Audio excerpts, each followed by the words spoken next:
Yo, what's up guys? Tempo Cattle here, and today we're going to be talking about the Diablo rework. I know this was a pretty controversial one overall, especially at the start, where the general public opinion about the rework was that he's much weaker now than before, and he's just not very strong anymore. But I think people have now come to realize that it's not that he isn't strong anymore, it's just that he's a different hero and his strengths come from different areas. You don't have that late game wombo combo one-shot the tank potential anymore, but you make up for it with more utility and just a lot more sustain and tankiness yourself. Pretty much most of the builds that I've ended up settling on revolve around the W build basically, and there's a few variations and tweaks you can make to it, but overall the core build now is definitely W build rather than the old Q battle momentum one-shot build. I'm going to go over my main build and then what adaptations you can make and in what situations those are good. So to me, the default build for Diablo now goes as follows. Devils do at 1. It's still the best talent by a huge margin. You get so much value from globes.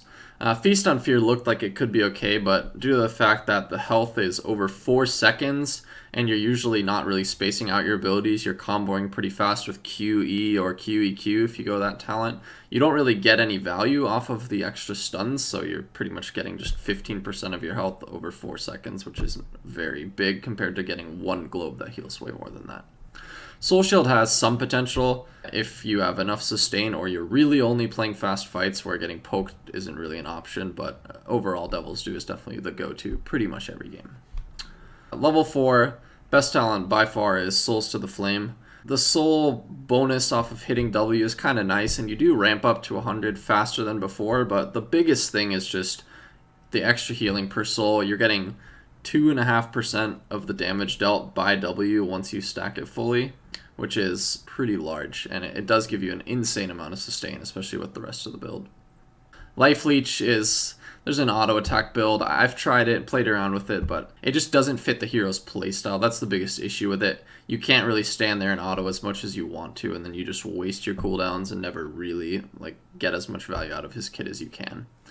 Sacrificial Soul is appealing at times. If you're getting bursted pretty hard and the sustain won't really help you out, then the Shadow Charge armor can be pretty good, but I've found that Souls to the Flame just grants you way more survivability overall and just fits his new playstyle a lot better.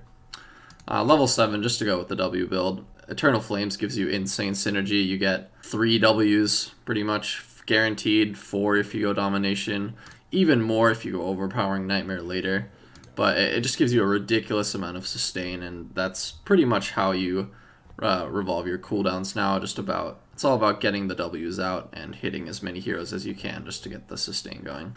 Malevolence is an okay talent if you're just playing bursty, but most of the times Diablo's damage doesn't really get impacted too much by this, and kills don't really happen more if you go this talent than not.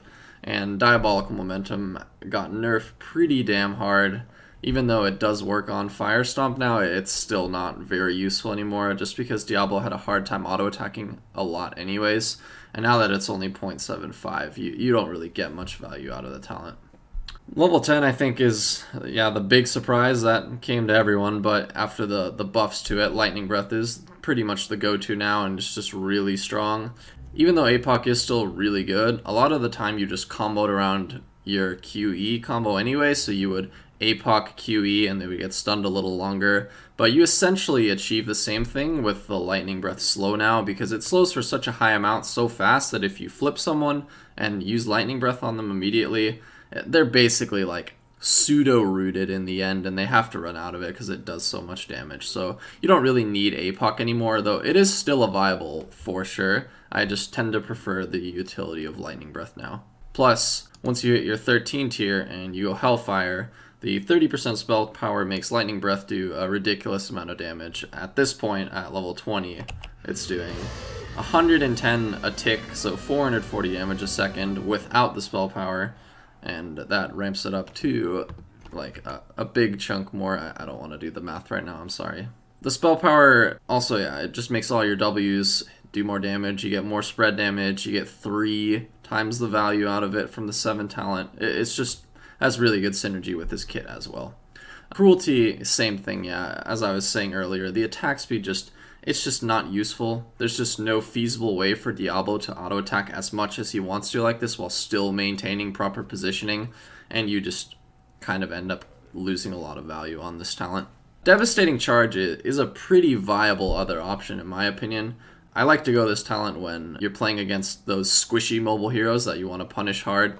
Genji, Tracer, that kind of stuff, where if you're playing on a map with a lot of chokes and you're able to engage on non-tank targets, you can still get a lot of damage out of this. It's not as effective at one-shotting tanks as it was before, but it still does upwards of 700 damage late game, so you're still hitting a squishy for pretty much over half their life just off of your Q-EQ combo if you stack this, so this is definitely an alternative option, though I just prefer the spell power from Hellfire because it just makes Lightning Breath such a threat. 16 is probably the biggest up in the air tier, where everything is pretty appealing, though I do tend to default to Domination just because the extra Shadow Charge lets you really put someone out of position, and even though you're not one-shotting them anymore off of the Q damage, just moving them so deep into your team or so far away from their team still lets you basically just secure kills off it.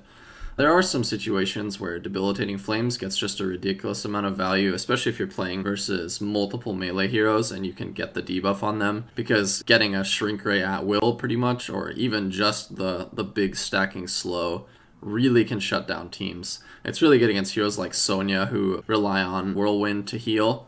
And when you're making it do half damage, she's only healing for half the amount, essentially. So it really, in a way, deals a ton of damage to a hero like that relies on their damage to get sustain. Overpowering Nightmare can be decent, again, against heroes like Sonya, where you need multiple interrupts over time against a melee hero. Say, yeah, Sonya's the perfect example for Diablo because she's got her 3-second cooldown Whirlwind now. You flip her with E. She waits a bit, she has spin again, you have another E, and then you have another E, and then your E's up again. She basically can't ever Whirlwind, so there's some situations where Overpowering Nightmare really shuts down a hero, and in those cases, yeah, you can go this, though you can't really ever go wrong with the other two also. It's just kind of a preference thing, I would say, and depending on how priority each target is. 20 is basically up in the air. All the talents are really good. I think Hellgate is still, it just gives you that late game bolt-in kill potential on whatever hero you manage to go on if you can just QEQ them back into the APOC circle. But other than that, I found Lord of Terror to be really good if you're diving in really deep and just going for a Lightning Breath, and then once you start getting bursted down and you're coming out of it, you Lord of Terror, steal a bunch of health from everyone and heal back up to nearly full. And there's some maps where you can get a lot of value out of the 200% longer Lightning Breath, though you usually want to avoid this if they have damage that does well against stationary targets, say like Jaina Blizzard or a Chromie that's throwing spells at you. Then you don't really want to lock yourself in place for 12 seconds. But there are some situations where you can really get a ton out of this. If you do go APOC, the APOC upgrade is actually pretty good now too, especially if you're playing on a choke-heavy map where you're getting a lot of APOC stun procs.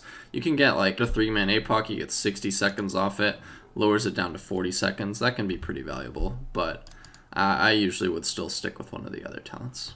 That's pretty much it. The biggest thing you have to remember about Diablo now is just because he's a different hero now, you have to play him very differently. It's all about the W. W is where you got all your sustain from. You don't get armor from your Q anymore unless you go the level 4 talent, which I don't personally recommend. So now you have to think more about, I have to make sure that my Ws are hitting properly. It's not a circle anymore where you just click it and it goes wherever. Now you actually have to make sure it's hitting heroes.